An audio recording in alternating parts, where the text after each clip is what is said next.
Please welcome the following speaker as he reveals the key to linking talent to value.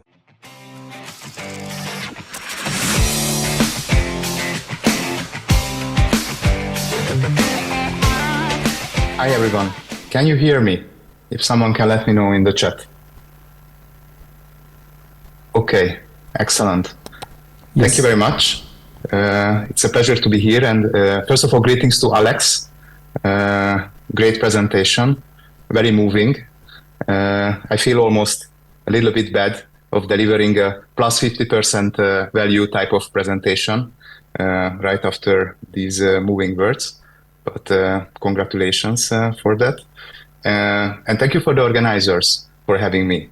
It's really an honor to be with this community today, even virtually. So apologies for not being there in person.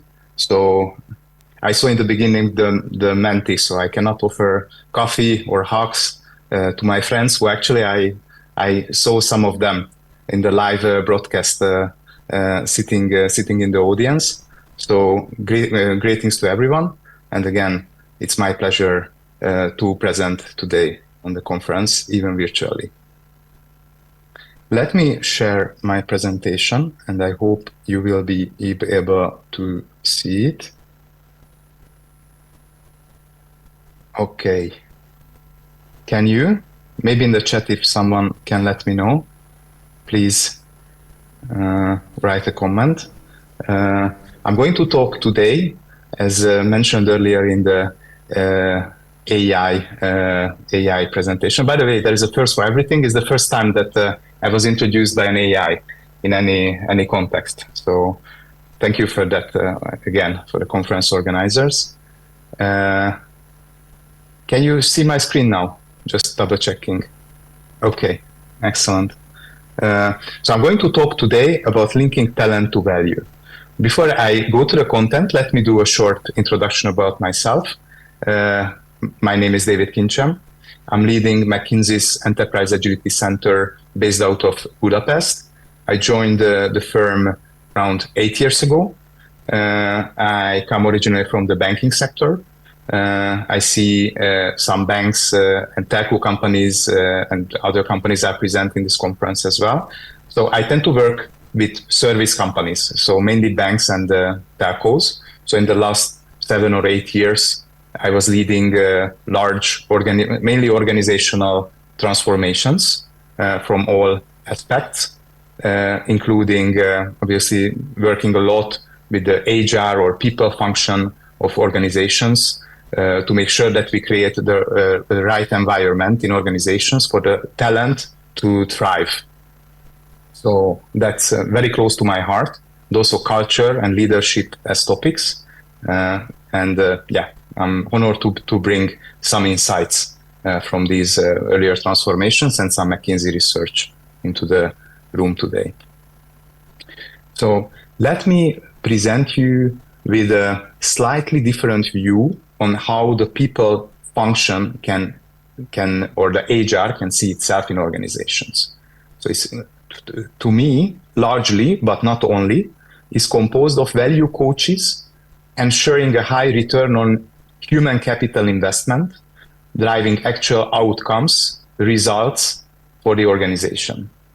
So I believe that, or we believe that a modern HR function should work or function in this way.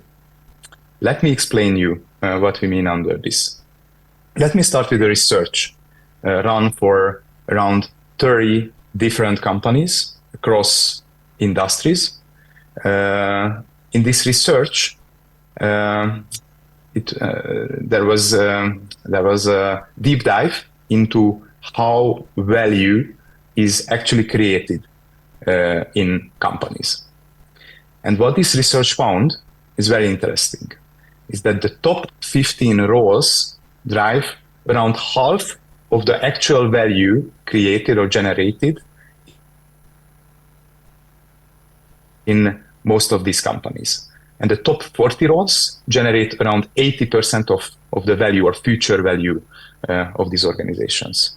What does it mean?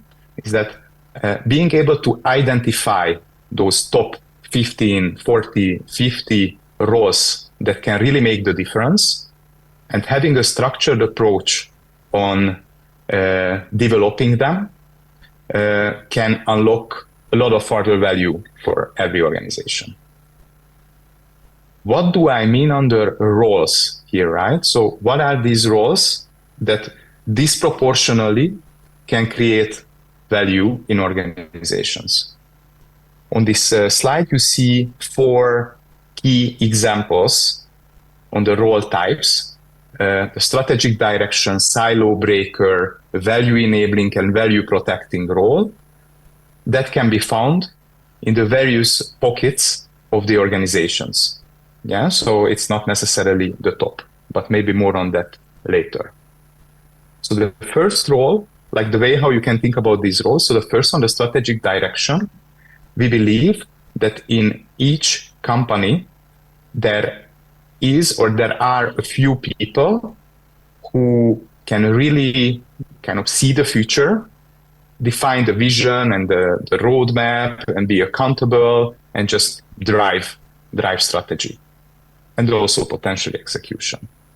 The second role is the silo breaker, is someone who can very efficiently navigate across businesses, functions, layers of the organization. It's very rare, typically, in companies to find people to be able to do that. Value enabling roles like HR, for example, or finance, IT are very, very important enabling roles who are supporting the entire organization and also these key roles to thrive. And then there are very important value protecting roles as well, for example, compliance, risk, and legal, who make sure that the future downside risk is prevented in the organization. So what's the problem? What's the challenge? So the companies typically do not have the right talent in these roles. On the right-hand side of this page, you see several statistics that I think are valid for the majority of the companies. So first of all, in 1 out of 10 cases, these critical roles that can really move the needle don't even exist in the organization and need to be created.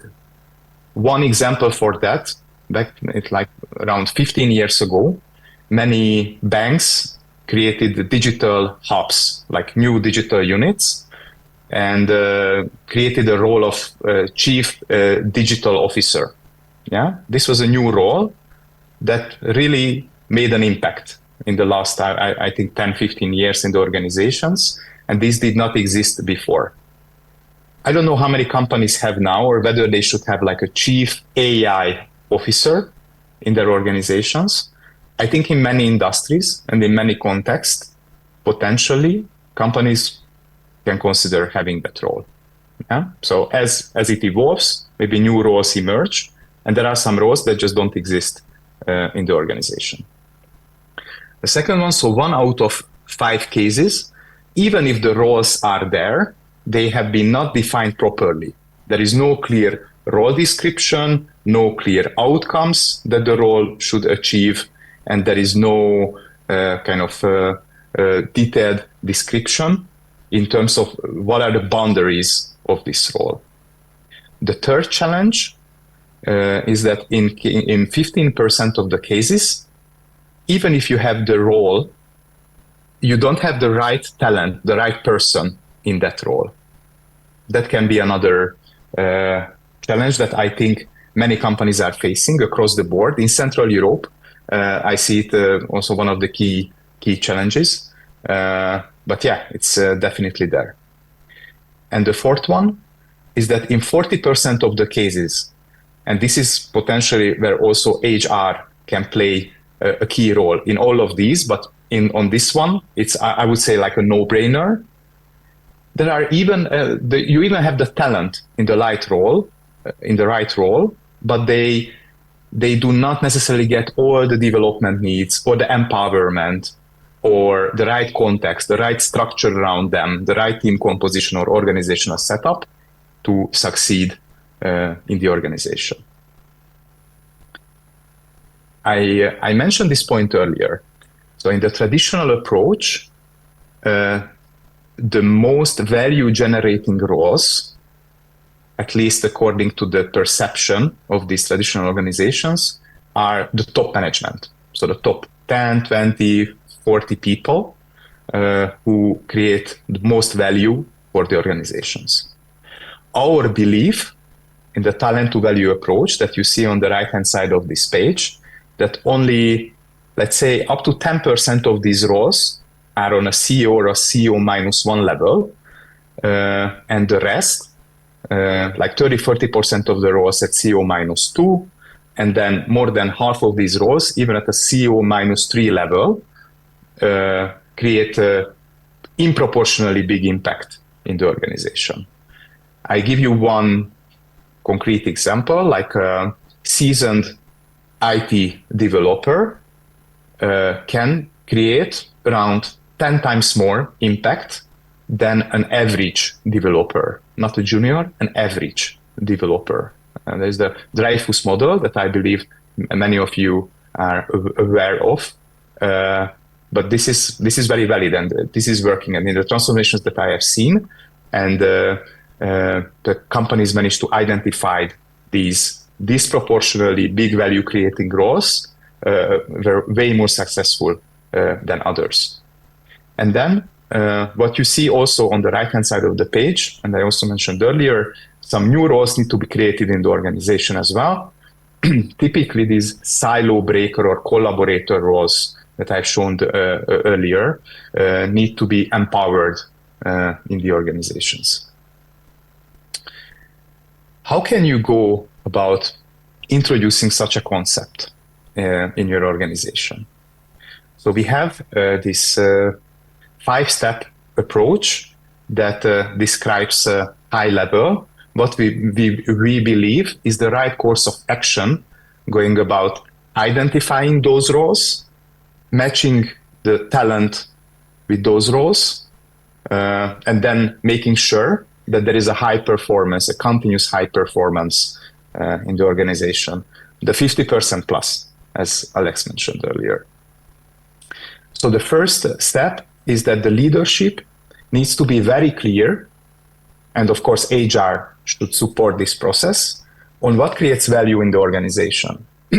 What are the pockets of value, the pockets of most impactful kind of areas of the organization that, one, generate the highest value, two, are going under a huge transformation, and that transformation defines the course of the company for the foreseeable future.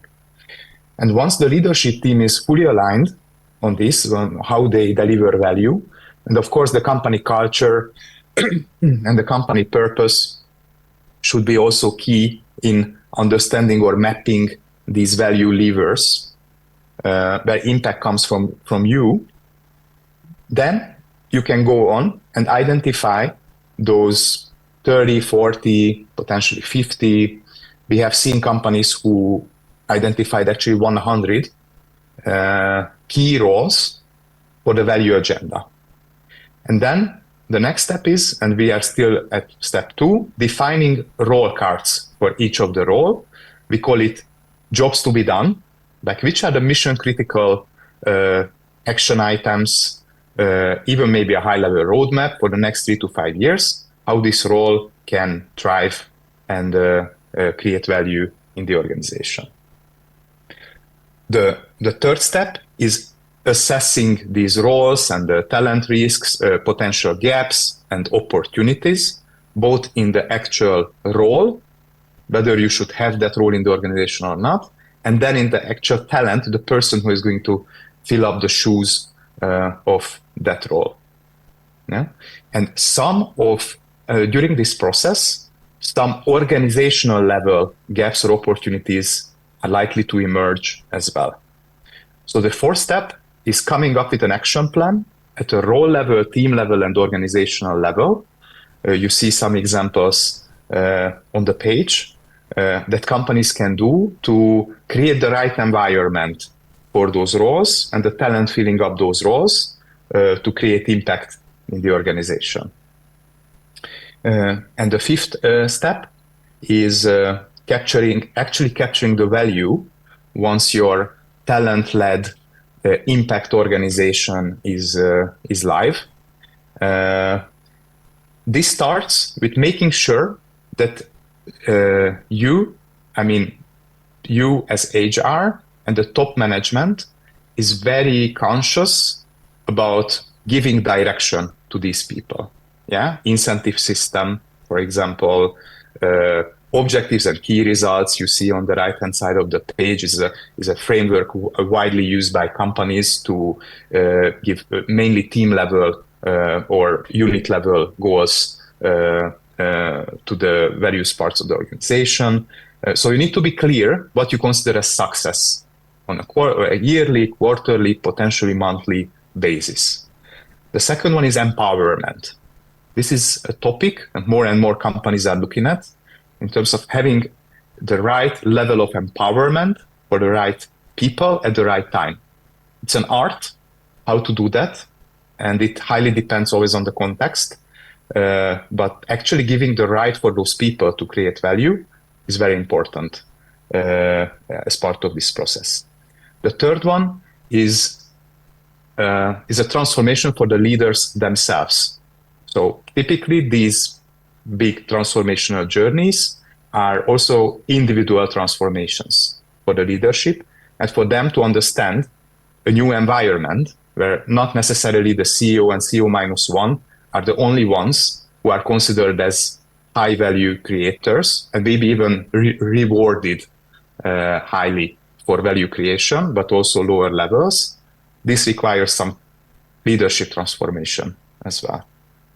And last but not least, the reallocation of the talent is also very important as part of this process. So having a structure or process in place where you can regularly, maybe quarterly or monthly, make decisions on moving some of those talent across roles, or maybe trying new talent in some of the key roles or creating new roles in the organization.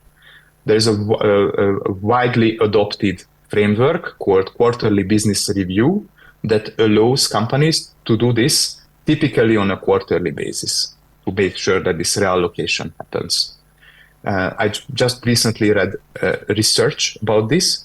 So companies who does this well can increase their bottom line even by 2 times. Yeah, so 2 times better results if you make sure that there is a continuous improvement embedded in the system in reallocating the right people. Yes, so this was me today. I guess I met the requirement of, I think I had like 15, 17 minutes. Thank you. I see that we are clapping now. I cannot hear the room. Apologies for that. So that's why I didn't stop, but now I can see you. Thank you very much for having me.